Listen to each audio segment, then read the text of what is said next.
बिना किसी सिविलियन को टारगेट किए, बिना पाकिस्तान की किसी फौज को टारगेट किए या उनके जो हवाई अड्डे उनको टारगेट किए, जो आतंकवादी थे उनके ठिकानों को समाप्त किया है और वो टारगेटेड किया है।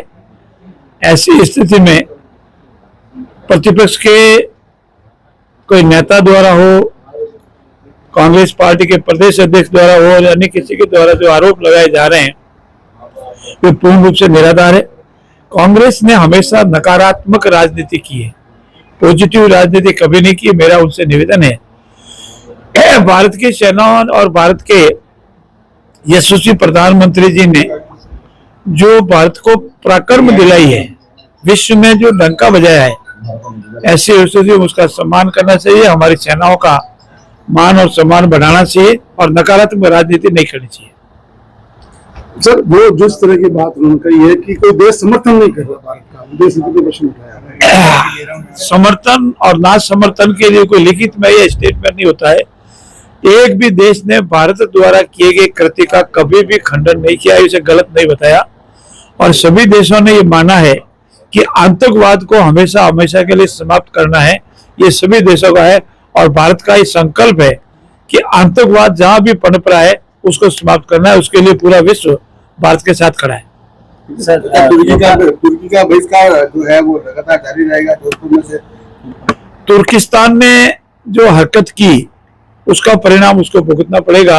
ये भारत पहला देश था, जब तुर्की में भूकंप आया तो सबसे पहले सहायता भारत ने भेजी, लेकिन तुर्किस्तान ने वो जो ड्रोन हमारे हिंदुस्तान में जहां जहां भी दिखे वो तुर्किस्तान के है और तुर्किस्तान का बहिष्कार निरंतर जारी रहेगा जब तक वो अपनी नाजायज हरकतों पर पश्चाताप नहीं करते। सर, डॉक्टर शरद जी ने कल अधिवेशन में जो उनका कार्यक्रम था उनमें संबोधित करते हुए कहा कि एसआई भर्ती को लेकर एक तरफ आरएसएस है और दूसरी तरफ केवललाल मीणा, बीच में भजनलाल जी फंस गए हैं, ना भर्ती रद्द हो पा रही है ना। ये स्टेटमेंट पूर्ण रूप से निराधार है। सबसे पहले मैं आपसे निवेदन कर दूं कि आरएसएस का इससे किसी तरह का कोई नजदीक का भी वास्ता नहीं है। वो एक राष्ट्रभक्त संगठन है, राजनीति से बिल्कुल दूर है और न ऐसी कोई छोटी ऊंची राजनीति में भाग लेता है।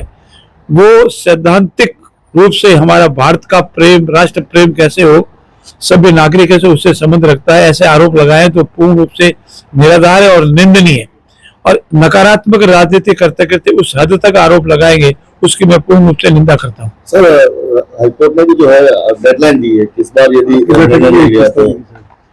देखिए, न्यायालय के निर्णय पर मैं टिप्पणी नहीं कर सकता, लेकिन सरकार नियमानुसार कार्रवाई कर रही है और पूरी कार्रवाई करेगी।